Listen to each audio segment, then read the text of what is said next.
What is going on, everyone? Thank you all for watching today. Welcome back into another edition of the Fan Committee Football Podcast. I am one of your hosts, Joe Tooman, joined by my co-host, as always, Michael Herrera. On the previous two episodes, we broke down the first two divisions in the AFC, the AFC East and the AFC North. And Mike, those are two really competitive divisions we thought. We thought there's several teams in those two divisions that could compete for the playoffs this season. But when you look at this AFC South, I don't know about you, but this is where I see the standings starting to even out here in the NFL. No, I agree. I think, we've discussed them like on our own time. And me personally, I feel like this is the division where like the best team is probably at best a wild card team. I like Jacksonville. I'm a big fan. I think Trevor Lawrence is great, and I don't think people talk about him enough. The Jags are definitely the favorite in this division by far, and I mean, I don't even think we need to talk about standing predictions. I think everyone's going to have Jacksonville winning this division as they should. And obviously, last year, Trevor Lawrence's second year, coming off the calamity of the Urban Meyer era, the short-lived Urban Meyer era, that kind of derailed Trevor Lawrence's rookie season. He came into the league as a lot of people saying maybe the best quarterback prospect since Andrew Luck or even Peyton Manning.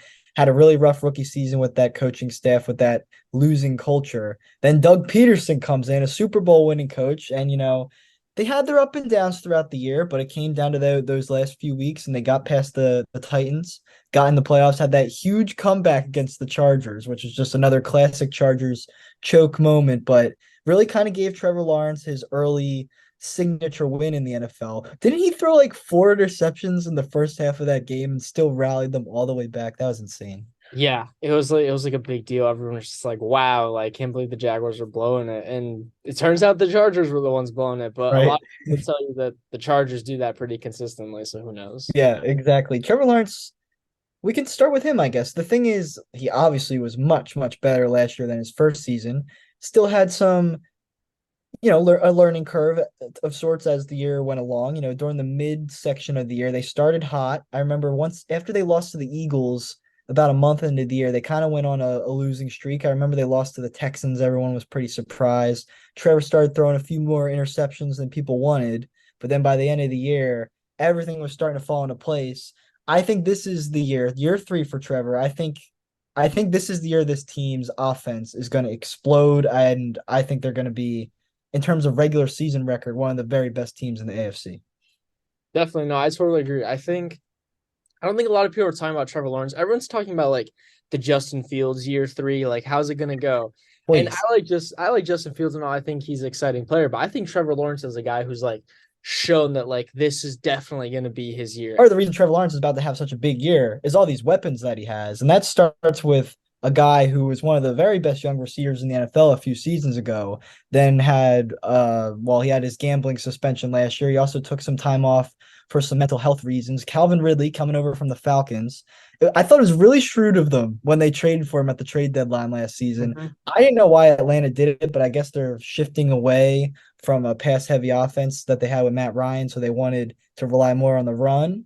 Now Jacksonville gets Calvin Ridley, and every report coming out of the Jags camp is he's fresh, he looks explosive, and I'm buying it because I was a big fan of him in Atlanta, and I think he's ready to, he's found his quarterback. I think he's going to have a huge season. No, I agree. I think the big thing, at least for me personally, when Calvin Ridley got traded, I was surprised it was only for a second. I thought like at least a first rounder because I think a lot of people like we kind of forget because the rise of Calvin Ridley in Atlanta was also kind of along with the decline of Julio Jones, who at the end of the day is the best player in like Falcons like franchise history by far and Yeah. away. Like he's one of the best receivers in league history if you really want to talk about that. And so I think like that kind of distracted from the fact that Calvin Ridley was one of the best young receivers in the league and on his way to being one of the best in general. And then of course the gambling suspension happened.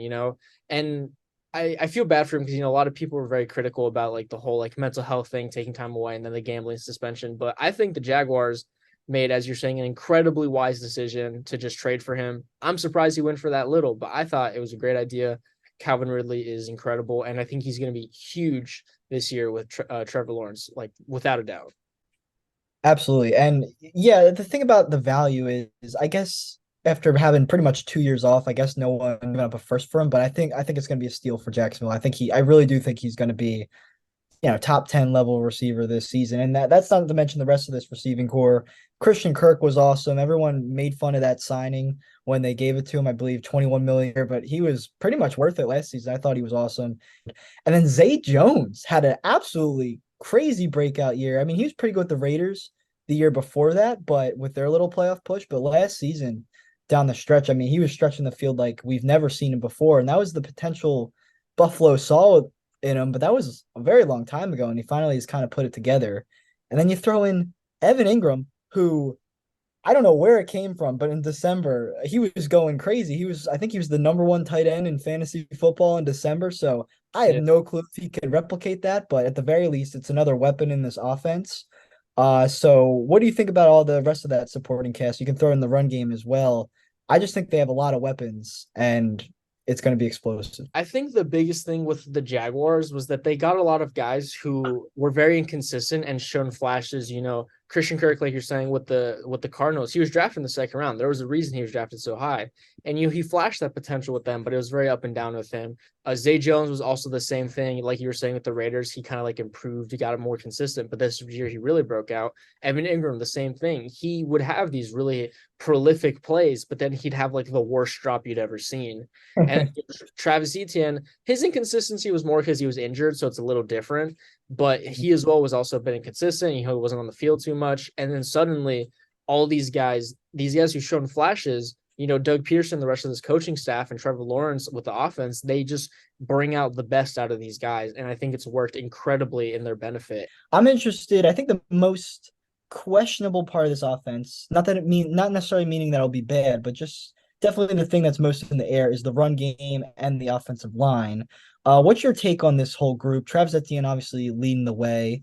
They drafted Tank Bigsby from Auburn, and then the offensive line has undergone a little bit of an overhaul. So what are you expecting from that aspect of the offense? There's no one like a star studded because Brandon Scherf, he's a little older. He's kind of past like the prime of his career that he had with the Washington Commanders. Now, I think it's a pretty good line. I think these are a lot of guys who are solid and they get the job done.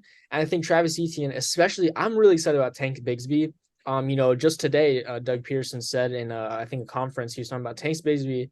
He's probably going to have like an increasing role like the longer the season goes on. So they have a lot of faith in this guy to kind of replace, that James Robinson like role. He was the only thing that was like good about Auburn that Penn State Yeah. game. And he's bringing that to the Jaguars, and I think they're gonna do well. I don't think their offensive line's amazing.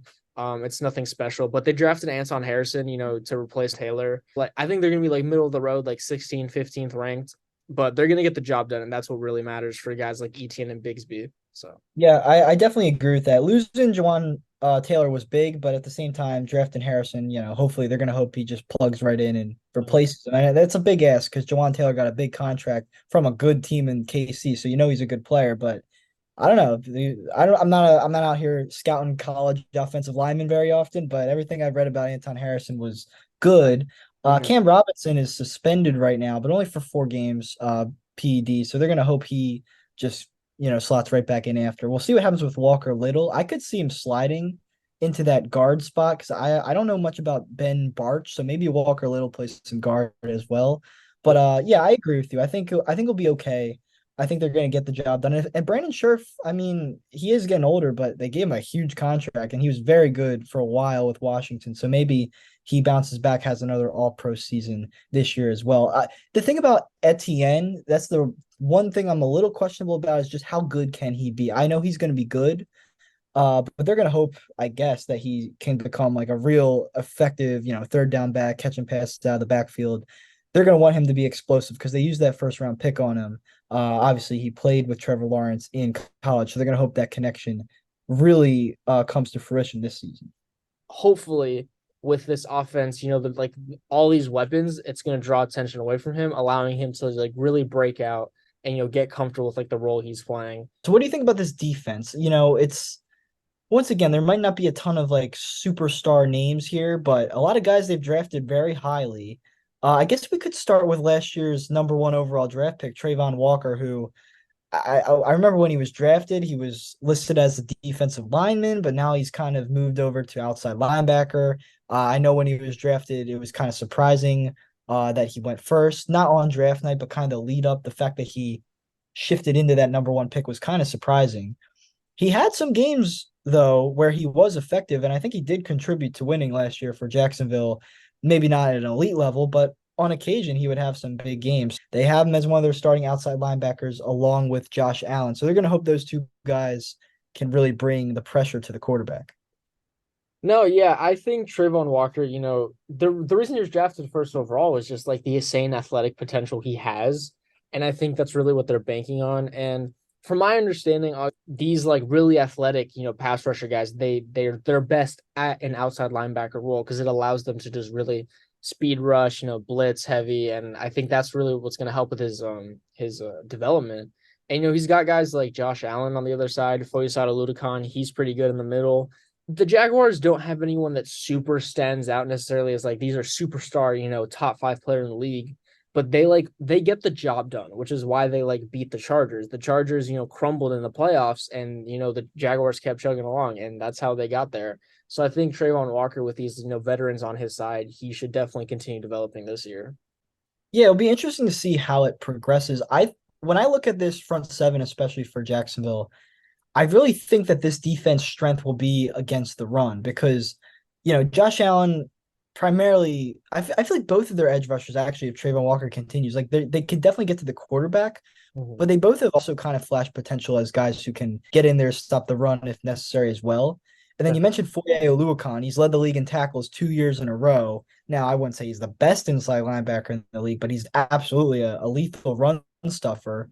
Devin Lloyd, they drafted first round last year. He was solid at times in his rookie season, maybe a little up and down. And then their D line, no giant names at all, but all guys who've been around. Davon Hamilton, who actually I probably knew the least about, but looking at his numbers last year, kind of had a breakout season.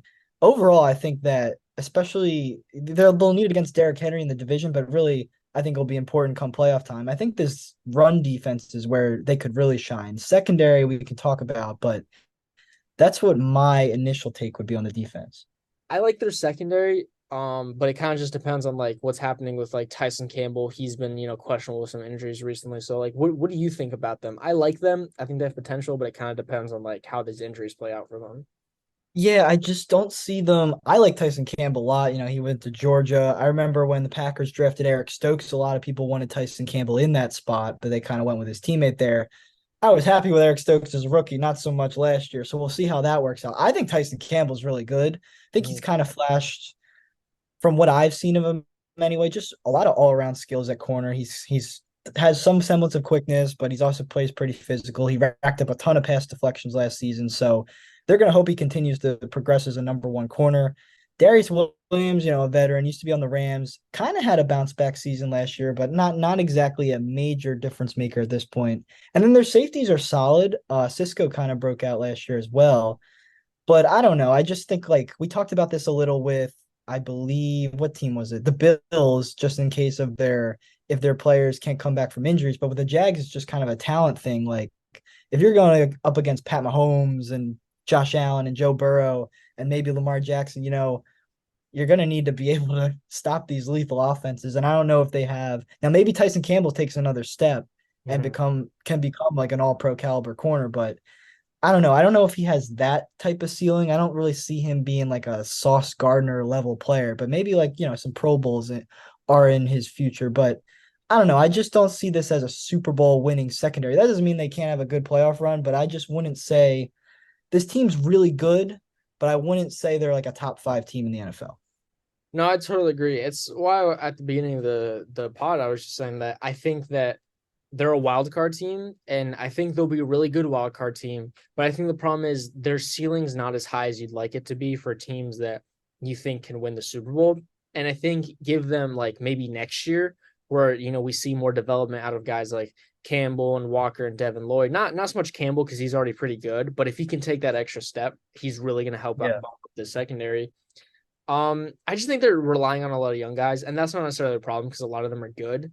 It's just I think some of them still need time in the oven to continue baking, and eventually, I think like next year might really be their year once like these developmental pieces like really like find like their fit on the team. Yeah, I agree with you. I think that I think this team can be a Super Bowl contender in the not too distant future, but I don't know if it's quite their year just yet. Yeah. I will say special teams wise, I like what they're doing. They signed Brandon McManus. I think that was a really important signing because they did have Riley Patterson last year, but I just feel like Brandon McManus, he's been in big games. He can play in a playoff environment. I think you can trust him as a veteran. And then Agnew as a kick returner is as lethal as they come. So I really do like just overall, I think this team is pretty well rounded. Just as we said, maybe they don't have enough top end elite talent that you're like, this is a Super Bowl team. But I think, as we said, they're going to win this division. And now we're going to get into the crap surrounding them, the teams the Jags will get to feast on in the regular season. So let's start with the Titans out of respect because they have been a quality team in recent years. And they're still well coached. Mike Vrabel is one of the best NFL coaches we have. Uh, that what was it? Was that last season or 2 years? I think it was 2 years ago, that COVID year when they had like 70 different players suit up and they still made the playoffs, won the division. That was one of the most impressive coaching jobs I can remember. But I don't know, it just feels like this team is aging out and they're gonna need to retool soon. We saw them address that to a degree by drafting Will Levis because it seems like Ryan Tannehill, I don't know, his days as a starter long term seem numbered. And then they even drafted Tajay Spears. Now, I don't think Derrick Henry's going anywhere. I think he's going to be one of the best running backs once again this year. But the fact that they're drafting running backs and quarterbacks kind of signals that, I mean, these are the two most important players on the team a couple years ago. And even their kind of their replacements are starting to be drafted. So, what's your thoughts on this offense overall? Obviously, they signed DeAndre Hopkins. That was a big deal, but it just feels like I don't know. Their prime's behind them.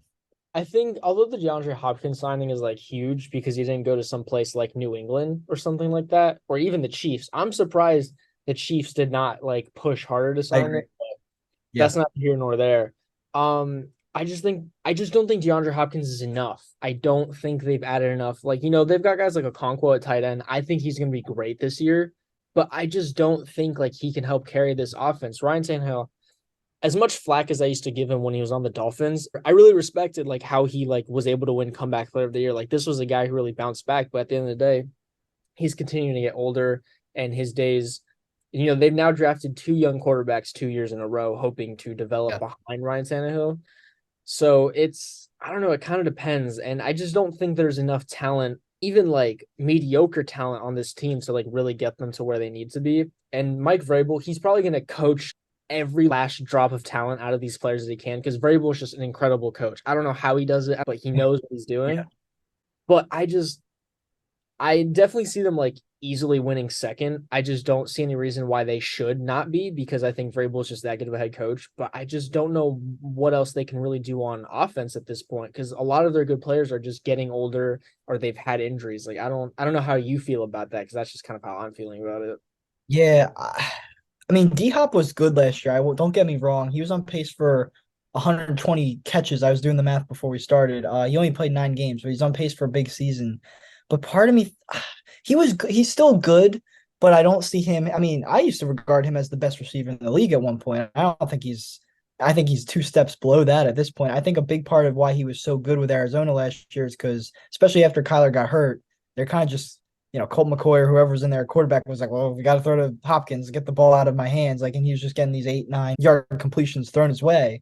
And then Treylon Burks, well, he's dealing with the injury right now. He's sidelined about a month. He might even miss week 1, week 2. We'll have to see. But I don't know. It's just, I don't know what it is about him, but something just rubs me the wrong way. Not that he's a bad player. He's definitely a starting caliber receiver, but I don't know. I think it maybe just what it comes down to is that they traded AJ Brown for him. That was literally a straight up trade. They traded him for the pick they used on Treylon Burks, and they're like, "This guy's going to just be AJ Brown, the guy we just refused to pay, who was such a difference maker for him. We see Treylon Burks as like an equal to him. We can just trade him straight up for him." And I guess that's what's always rubbed me the wrong way because I just don't see Treylon Burks as that type of prospect.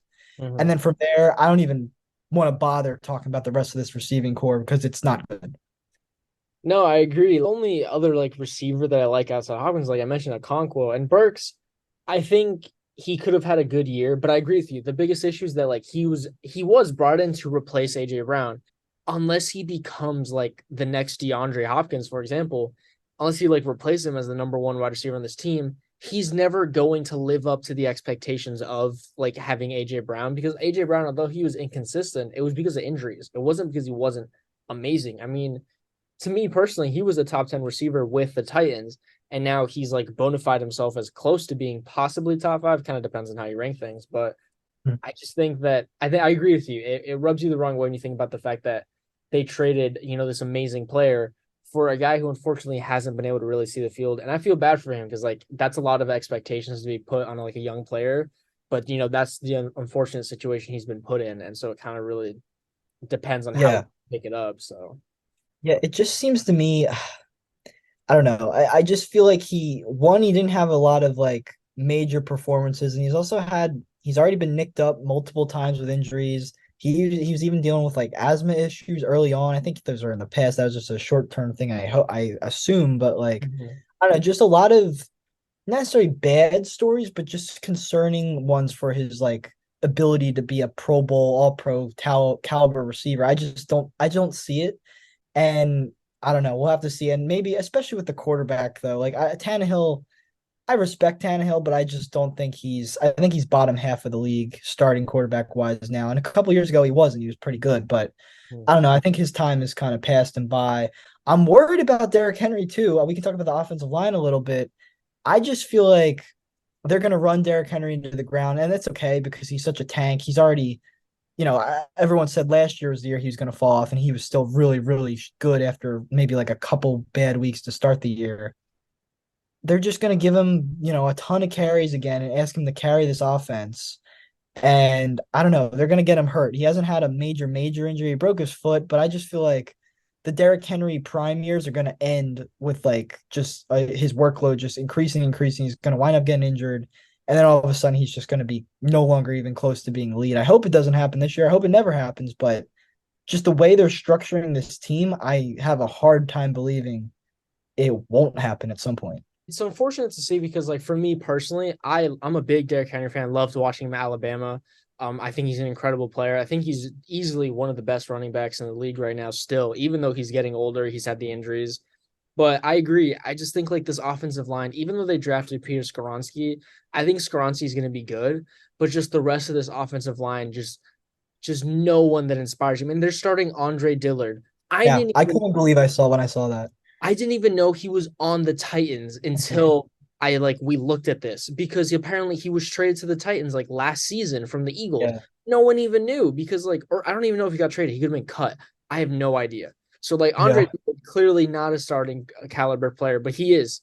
And I feel bad for Derrick Henry because at this point it's looking like I agree with you. His prime years might be coming an end, not because he's not good, but just because injuries are going to force him to like just waste the rest of like these good years yeah, he has left. And it's pretty unfortunate because Derrick yeah. I Henry, mean, amazing.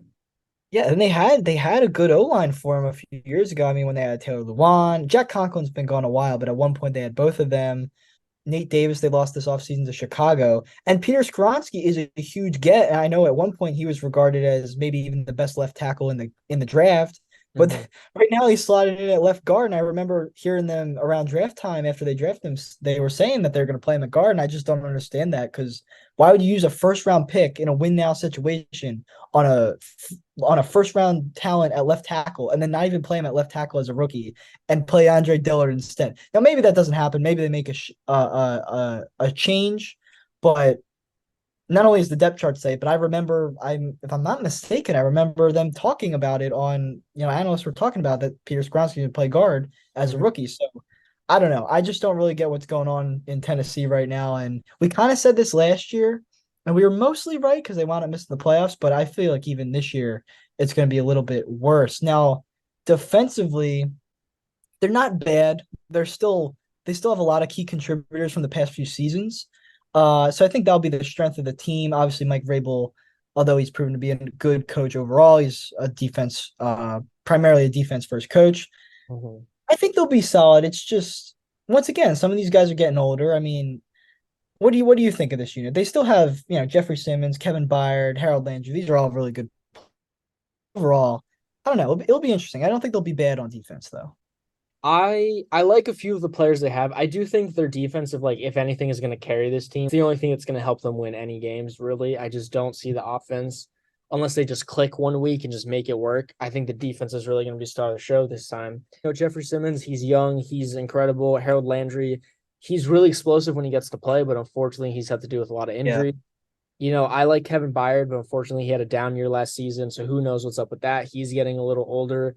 Mhm. Sean Murphy Bunting, they brought him over from the Bucks. I like him, but I don't think he's like starting corner material. I just there's a few positions on this team that I think are just like a gaping hole, and that's just going to be a big issue. Like their left outside linebackers, Jack Gibbons, don't know who Yeah. he is.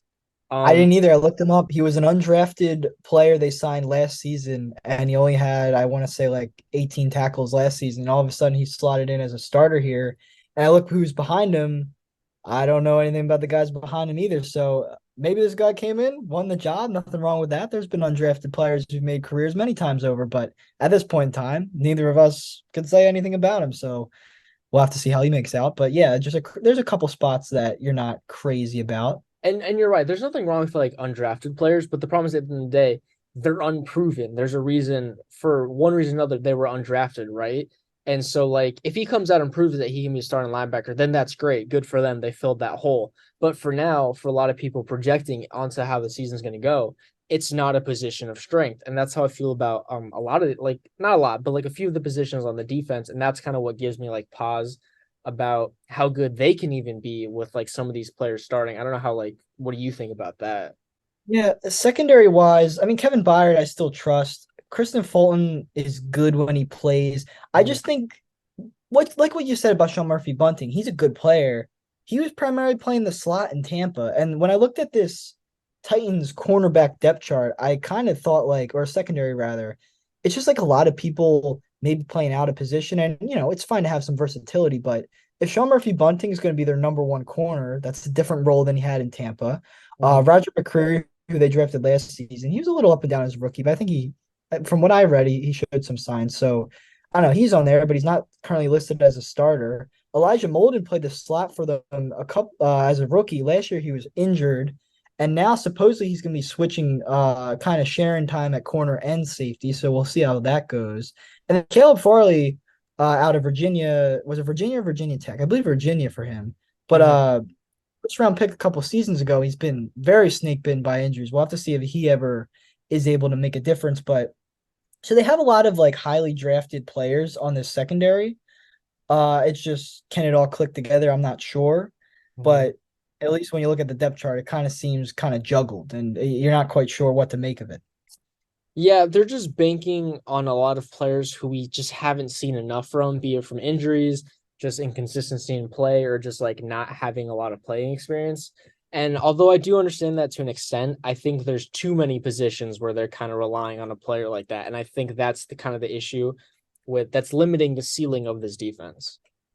Yeah, I agree. So I think the Titans they're going to compete. It's just, I mean, we could talk about who this division plays. I mean, they're going to play. We talked about it last podcast, but they're playing the AFC North. So Steelers, Ravens, Bengals, Browns, and then they're also playing primarily. They're playing the NFC South as well. So that's where like the team like the Titans, I feel like could steal some games against like the Falcons, Tampa. So we'll have to see, but there's like a lot of youth in those two divisions, these two South divisions that are going to be playing each other this season. So I don't know.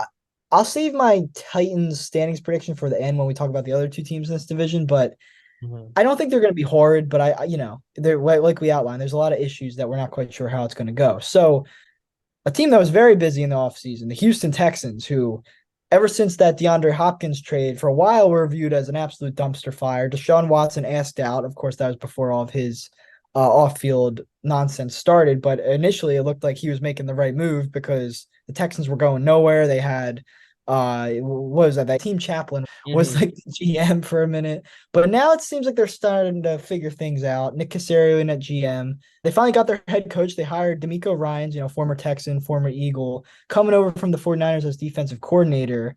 And then in the draft, they made a very bold trade to trade up to number 3 with Arizona. And not only did they get their quarterback, CJ Stroud, they're going to hope to be their franchise quarterback, but then they also take Will Anderson, who a Mhm. lot of people regard as the best player in the entire draft. So, what's your thoughts on this Texans offseason and kind of the direction of the franchise right now? Because I'm pretty I'm pretty excited for what they're doing right now. I think they're moving in the right direction. I don't have too much to say about the Texans. I just think that they're just really young. There's a lot of young players, and it's just a lot of them are rookies. CJ Stroud. I think CJ Stroud is going to be good.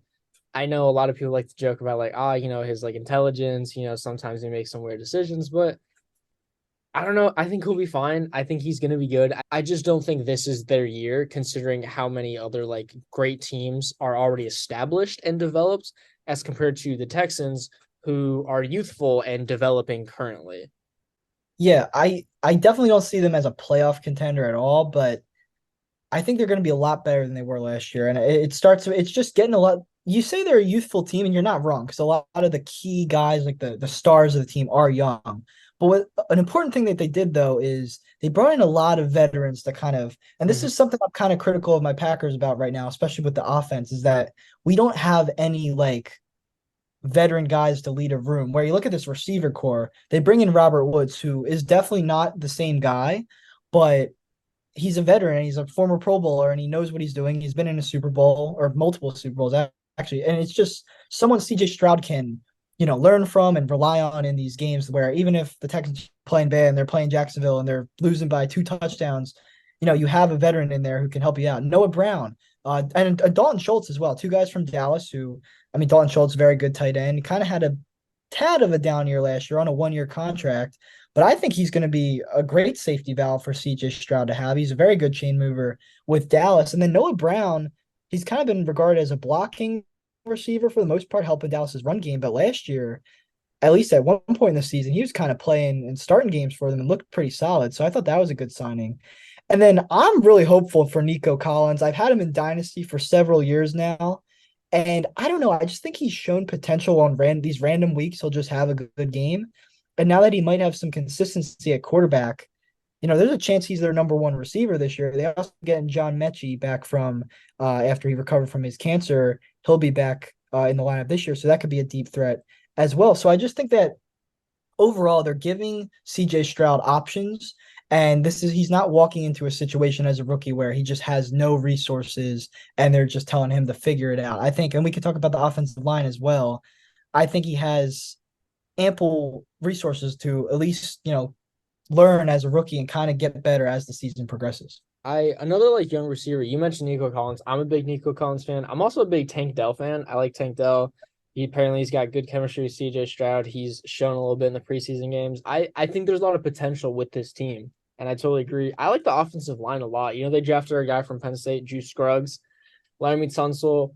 He's not like I don't think he's amazing, but he gets the job done at left tackle, and he does it well enough to like help this team I don't know, out. man. Larry Tunsil, he's one of the best. You might he helped you out a bunch too. He got a bunch of picks Is for he? him I from. don't.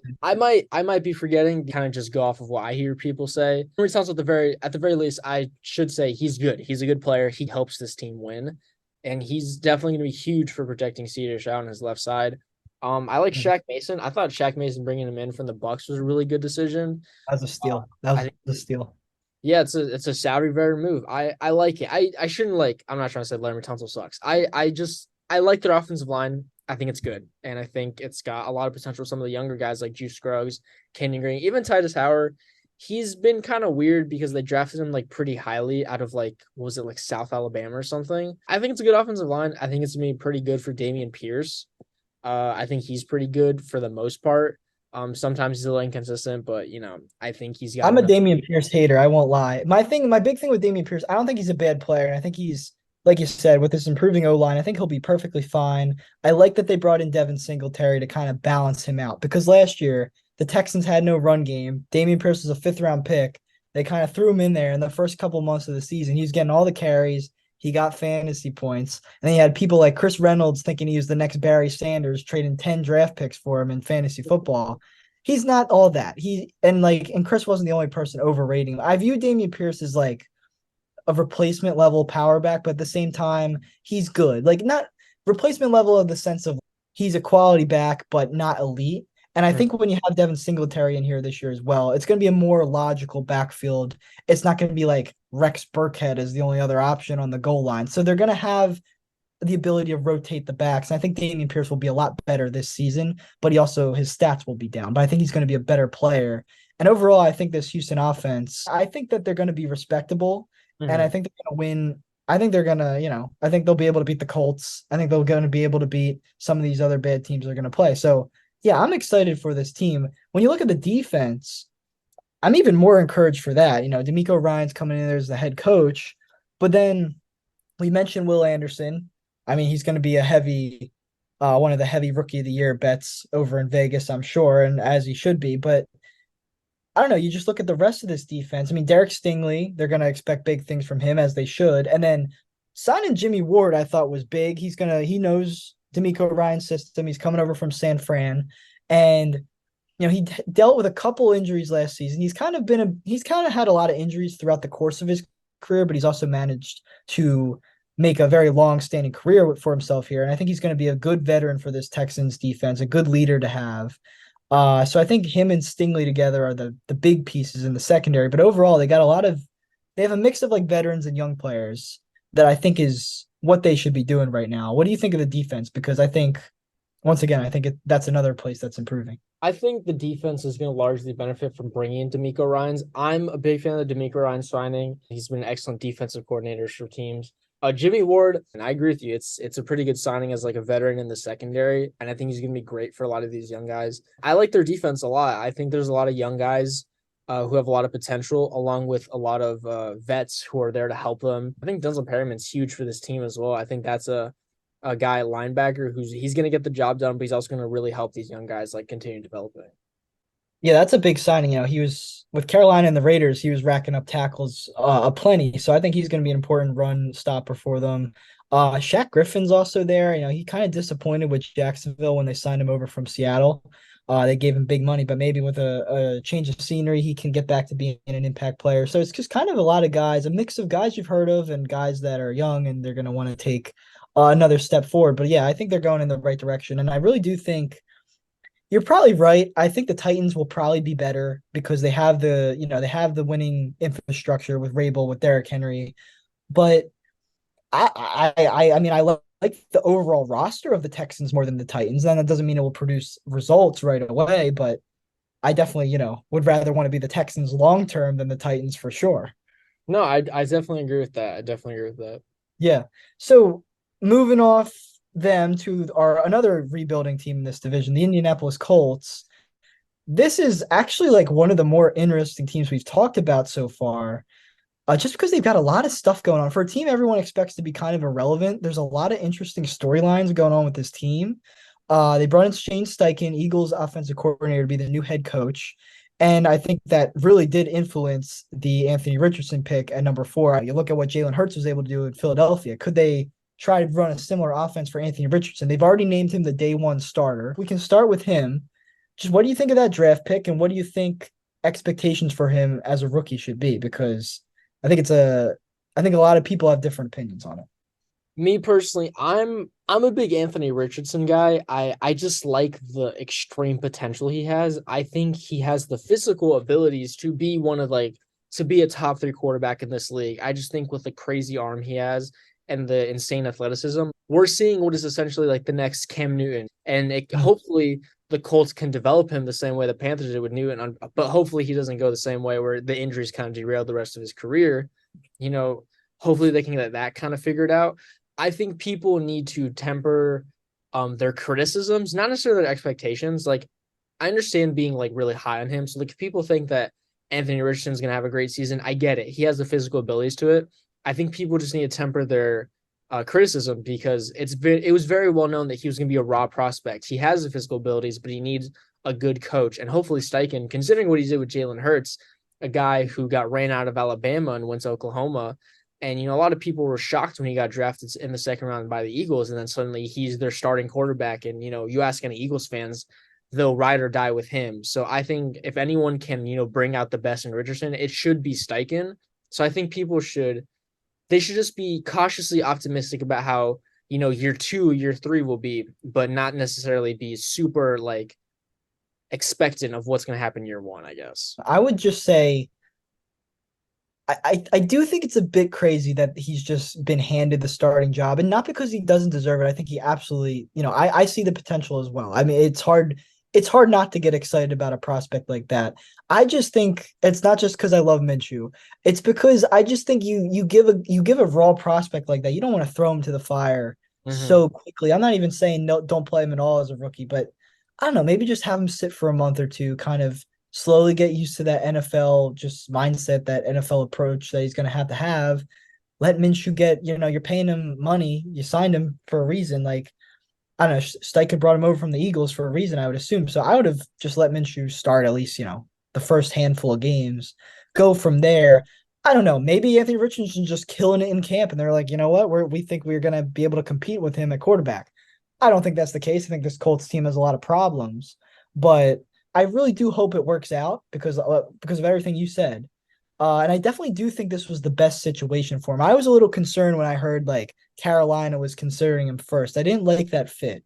I Hmm. think out of every team he could have gone to in that early part of the draft, I like this fit a lot because of the head coach, because of the talent that's already there to some degree. So I guess it's just a wait and see thing. But to make a slight prediction, I think I will go on the record saying like I think he's going to be a successful starter at some point. I Hmm. think he's going to be better than say Justin Fields. I like him as a prospect more. It's just as a rookie when he has played so little. I don't know. I wouldn't be thrusting him into the fire the way they are so blatantly, but they must have faith in him. So I guess that's fair. I feel like a lot of times young players are their development is hampered by being thrown too early into the fire. And so I'm hoping that this means that they just have a lot of confidence in the fact that this won't be the case and that he's developing faster than, a lot of people expected him to. And, at the very least, I think this is a guy who, even if, he doesn't play amazing his first year, a lot of people talk about his high character. He's got good motor. He's very dedicated to just improving. And even if for year one doesn't go amazing, I think he's going to eventually be a quality starter, like you said. He's got Michael Mhm. Pittman, Alec Pierce out there, Josh Downs as well. Like, what are you thinking about this like offense? I think there's potential, and at the very least, there's solid guys to help Richardson. Yeah, Michael Pittman's awesome, and I've been kind of avoiding him when I'm looking at my fantasy football drafts just because I don't know what to expect out of Anthony Richardson as a passer. Mm-hmm. But Michael Pittman's a good player, and I have no doubt in my mind about that. It's just what will his statistics be great this year? I'm not sure, but I believe in him long term as a wide receiver one for this team. Josh Downs. Well, from what I've seen and read about him, it seems like he's a pretty solid player. I mean, he was racking up huge numbers at North Carolina. So I find it hard to believe he won't be the number two receiver on this team by the end of the season. And then Mm-hmm. Alec Pierce, I just traded for him in our league. I'm hoping he had some drop issues last year, but he also had some big plays, flashed some potential at times as well. So I'm hoping he's one of those, classic sneaky athletic guys, that Alec Pierce. So hopefully he continues to grow. Yeah. So I actually like the young receivers they have. It's kind of where I get concerned is, well, obviously the Jonathan Taylor situation we have to address because I mean that's a lethal. I mean Anthony Richardson, Jonathan Taylor together is a lethal output out of your backfield. But Jonathan Taylor, I don't think he's going to play week one, maybe at all this year because he seems pretty pissed off with the Colts. Saquon, it seemed more of like, I want to be a Giant, but you guys need to pay me or we need to work something out here. And they didn't give him a contract extension, but he at least got a pay raise for the season. I think Jonathan Taylor thinks he's been disrespected. And I think that's honestly fair. He did deal with some degree, an injury to some degree last season, but 2 years ago he was amazing. And it really feels like the Colts, my take on it is the Colts over the past 2 years really made Jonathan Taylor really their entire offense. Mm-hmm. And with Anthony Richardson, I don't think he's going to be ready to be an elite quarterback as a rookie. So it Yeah. feels like it should still be that way with Jonathan Taylor. But the Colts are almost like denying that, even though it's obvious that that's what the case is. So that I don't know. I think out of any running back in the league, I think Jonathan Taylor is towards the top of people who are rightly asking for a bigger contract. And I don't know the way Jim Irsay handled it. I'm usually like pro Jim Irsay. He's kind of crazy, but I've kind of liked him as an owner for the most part. But I don't know. It seems like the way he's handling it's pretty weird. I don't know. So I would predict that Jonathan Taylor sits out at least a few games. So we'll have to see how that shakes out. What do you think about that? It's weird because I feel like with a player of his caliber, they should have tried to get something figured out. So hopefully, maybe they still can, just because I think it's a waste of a really good player for him not to play.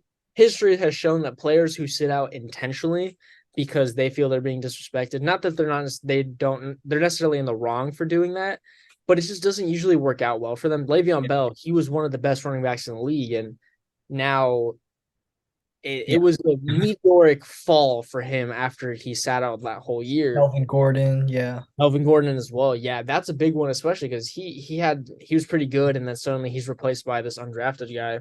So, This guy, Austin Eckler. well, Austin Eckler, like, I know we're not talking about the Chargers, but incredible how he went from just like undrafted to one of the best players in the league, Mhm. or running backs, I should say. And I don't know, Jim Irsay, I think he kind of messed up just by how public he made it. Like if they disagreed, privately, that's fine. But I think the biggest issue is how public he made the issue. When Jonathan Taylor, all he asked for was just like a trade. He didn't try to air out any laundry. He was just like, I just think it's time to move on. And Jim Irsay, he came out firing when he didn't really need to. And Yeah. so I think that's kind of where the issues lie. So Yeah. Yeah.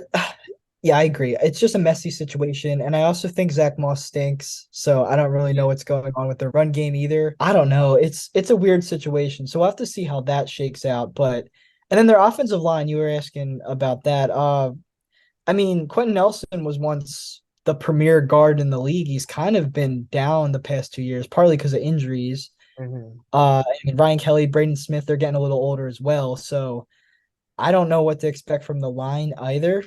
Mhm. But they're gonna hope it holds up, I guess. I mean, they have the talents. Looking at the ESPN depth chart, three of their starters are like questionable with Yeah, injuries right now, which is also a big issue. So on top of the yeah, fact that Quentin Nelson, he's been a little inconsistent these past 2 years. Braden Smith also really good, also just very injury prone.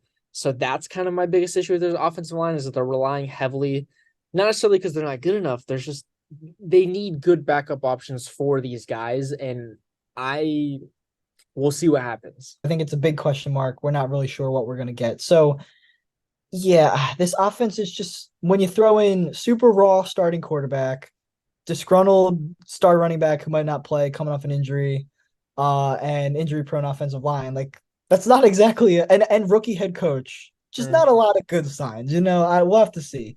Defensively, I thought at first they still had a good defense, but the more I stared at it, I was like, well, there's a lot of unproven guys on this team. Now, Shaq Leonard is obviously the superstar of this team, but he's coming off a year where he was very injury prone, primarily dealing with that back injury, but also I think he had a concussion at one point, I remember. So hopefully he gets back to being what I considered. I know Fred Warner's great. He was the best linebacker last year, but 2 years ago, I considered Shaq Leonard the best inside linebacker in the league. So hopefully he can get back to that level. Zaire Franklin was really good in his place last year, at Mhm. least against the run, made a ton of tackles. And then DeForest Buckner's great. From there, I don't know. It's like not that there's bad players, but because there's a lot of guys who've been on the team for a while, especially on the D line, but just don't see them as an above average unit. But I don't know. Do you disagree? No, I agree with you. I just don't think there's enough like proven players on the defense to like help elevate them. Like DeForest Buckner's good, Kenny Moore is a good corner, but he's primarily a slot guy as well. So it's kind of interesting that Yeah. he's now starting outside. On top of the fact that their other starter on the outside is a rookie from I think second rounder from like Yeah. Kansas State, Juju Brent, yeah. Brents. So Hmm. like that's also kind of a problem. And so they have good guys, Shaq Leonard, Zaire Franklin, Kenny Moore, Grover Stewart even, he's pretty decent. Yeah. Yeah. Forrest Buckner.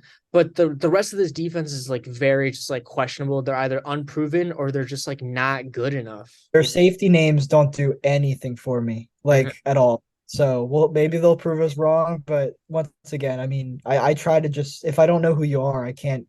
Well, I was looking at their stats too. I mean, I didn't know who Ronnie Thomas was, but he didn't have very good numbers from last year. So I don't know. We'll have to see how it shakes out. I ran through their schedule. I was looking at the schedules, and I don't think it's pretty hard to start this bad. But their first 10 games, I legitimately marked them down as 0-10. I don't know. They probably won't go 0-10. They'll still randomly win some games, but I mean, especially if Jonathan Taylor's not playing. Like, I don't know. Maybe they will be one of the very worst teams in the league. I mean, you go through the AFC, it's a very good conference, as we've talked about many times. We haven't done the West yet, but I mean, I guess the Raiders might be the worst team in the West. They have a ton of talent. So I think it's pretty fair to say the Colts are the worst team in the AFC, and it might not be close. Yeah, no, I definitely agree with that. I don't know. I definitely agree with everything you said. It's kind of weird. They'll definitely win a few games, like you said, but it's just not. There's nothing like super inspiring about the team outside of like Anthony Richardson, like some of the offensive players. There's just not a lot nothing that's going to elevate them to where they need to be like really good. So Yeah, as I continue to do, try to cover and talk about sports for fun and for a living, something I've noticed is just NBA as well. It's like I go through all these teams and I'm like, well, this team has good players and that team has good players. And it's like, well, yeah, there's at this point, it's the professionals. Like every team's gonna have impact guys, and you have to be able to take a step back and be like, all right, even though I like people on every single roster, it's okay to like predict, like, maybe the Colts are gonna be bad. Because it's just weird. Like Jonathan Taylor, Shaq Leonard, these are some of the best guys of their position. But then mhm. we're like, well, the Colts, they're gonna suck. So it's Yeah. just funny, but I do believe that the Colts are going to have a really hard time this year. Just to wrap up on this division, what do you see the order being? Obviously, we said Jacksonville first, Colts last. So I guess Texans, Titans. You were leaning Titans, did you say?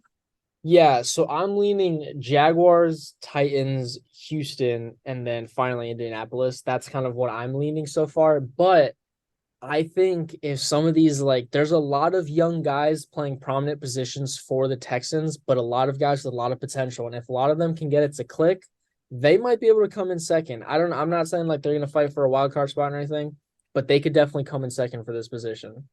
Yeah, you know what? Just to spice it up, we've agreed a lot. I'm gonna say Texans get second because I was really a fan of their offseason. Yeah. I think they have a fun team, and I'm gonna ride it out for them. So I'm gonna mark myself down. I say Houston gets second. Titans kind of continue to fall from grace here. They're gonna get third place. So just one more thing before we wrap up. What do you think about Jacksonville's potential to get the 1 seed this year? Because they're playing these three teams in their division twice each.